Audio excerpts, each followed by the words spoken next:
Définition. Pour tout réel x positif, on appelle logarithme népérien de x, noté ln de x, l'intégrale entre 1 et x de 1 sur t dt. Notons ici que la variable x est une borne de cette intégrale et non pas la variable d'intégration. La variable d'intégration c'est t, alors que x est l'une des bornes. Domaine de définition. Ln de x est défini pour x strictement positif, d'après la définition. Exemple, si f de x égale ln2 moins x2 plus 4x moins 3, alors f sera défini si et seulement si le polynôme dedans est strictement positif. Donc, en faisant un tableau de signes, on trouve que le domaine de f n'est autre que l'intervalle ouvert 1, 3. Dérivée. La dérivée de ln de x est égale à 1 sur x, alors que la dérivée de ln de u égale u' sur u. De même, la dérivée de ln de valeur absolue de x égale 1 sur x, et celle de ln de valeur absolue de u égale u' sur u. Exemple, pour f de x égale x2 moins 3 ln de x, la dérivée f' de x égale 2x moins 3 fois 1 sur x, puisque la dérivée de k fois f de x égale k fois f' de x, et on a appliqué ça alors à la fonction 3 ln de x. Pour f de x égale ln de x3 plus 5, c'est de la forme ln de u. Alors sa dérivée sera donnée par u' sur u, c'est donc 3x2 sur x3 plus 5. Pour f de x égale ln de cosinus x, on obtient f' de x égale aussi u' sur u parce que f est de la forme ln de u. C'est donc sinus x sur cosinus x, ça fait tangente x. Pour f de x égale ln de x au carré, dans ce cas, f est de la forme u à la puissance m, donc sa dérivée f' de x est donnée par mu exposant m-1 fois u', ce qui fait 2 fois ln de x fois ln de x', c'est donc 2 fois ln de x fois 1 sur x, c'est donc 2 ln de x sur x. Notons que ln de x au carré s'écrit aussi ln carré de x. Mais attention, il ne faut pas faire une confusion entre ln de x exposant m et ln de x élevé à la puissance m. Primitive. La primitive de 1 sur x dx égale ln de valeur absolue de x, plus constante bien sûr, et de même la primitive de u' sur u égale ln de valeur absolue de u plus constante. Exemple, la primitive de sinus x plus 1 sur x moins 1 sur radical de x, c'est moins cosinus x plus ln de valeur absolue de x, c'est la primitive de 1 sur x, moins 2 radical de x. Deuxième exemple, la primitive de 5 sur x moins 5x2, c'est 5 ln de x en valeur absolue, moins 5x3 sur 3 plus constante.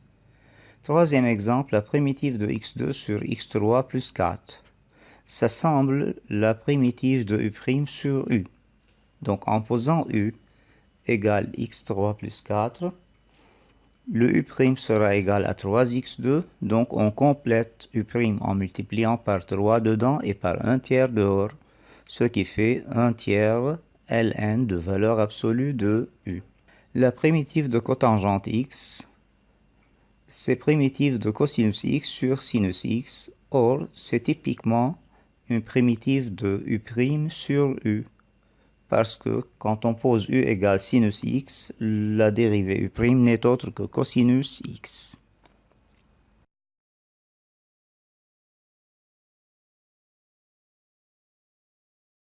Propriété. Pour tout réel strictement positif a et b, on admet que ln de a fois b égale Ln de A plus Ln de B. Et Ln de A exposant M égale M Ln de A, avec M est un réel quelconque. Ln de A sur B égale Ln de A moins Ln de B. Ln de 1 égale 0. Par suite, Ln de 1 sur A égale moins Ln de A, parce que Ln de 1 égale 0. Ln de racine de A égale 1 demi Ln de A. Ln de E égale 1. E, c'est une constante universelle connue par sa valeur, E égale 2,71828, etc. C'est un nombre irrationnel avec une suite illimitée de chiffres dans la partie décimale. Ln de E exposant x égale x. Limite. La limite de Ln de x quand x tend vers plus l'infini égale plus l'infini. Donc, on vient de dire Ln de plus l'infini égale plus l'infini. La limite de Ln de x quand x tend vers 0 plus, c'est moins l'infini. Limite de Ln de 1 plus x sur x quand x tend vers 0 égale à 1. En principe, cette limite est indéterminée parce que ça donne 0 sur 0 en remplaçant, mais en appliquant une fois la règle de l'hôpital, on obtient que cette limite égale 1. Et limite de x Ln de x quand x tend vers 0 plus égale 0 moins. Croissance comparée. Ce principe sert à déduire quelques formules générales et sert à nous faire comprendre d'où viennent quelques formules. On sait que quand x tend vers plus l'infini, Ln de x, racine de x, x et xn, tous tendent vers plus l'infini, avec n plus grand que 1.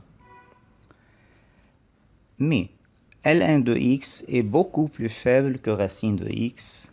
L'accroissement de Ln de x est beaucoup plus lent que celui de racine de x. Et l'accroissement de racine de x vers l'infini est beaucoup plus faible que celui de x. De même, l'accroissement de x est beaucoup plus faible que celui de x exposant n. Variation et graphe de la fonction f de x égale Ln de x. Tout d'abord, le domaine de définition de f est 0 plus l'infini, c'est déjà vu. La limite de f de x quand x tend vers plus l'infini égale plus l'infini. La limite de f de x quand x tend vers 0 moins égale moins l'infini, ceci d'après le cours. La dérivée f' de x égale 1 sur x, et puisque x est positif sur le domaine de f, alors f' de x est strictement positive. Donc, voici le tableau de variation. F de x est constamment positive, f est strictement croissante de moins l'infini à plus l'infini. Prenons quelques points particuliers, par exemple pour x égale 1, y égale Ln de 1, ça fait 0. Et pour x égale e, y égale Ln de e, ça fait 1. Donc on a ainsi deux points particuliers, le point 1, 0 et le point e, 1. Donc d'après le tableau de variation, voici le graphe de la fonction Ln de x. Elle est strictement croissante, elle commence voisine de l'asymptote verticale x égale 0 et croît vers plus l'infini en passant par les points particuliers a, 1, 0 et le point b, e, 1.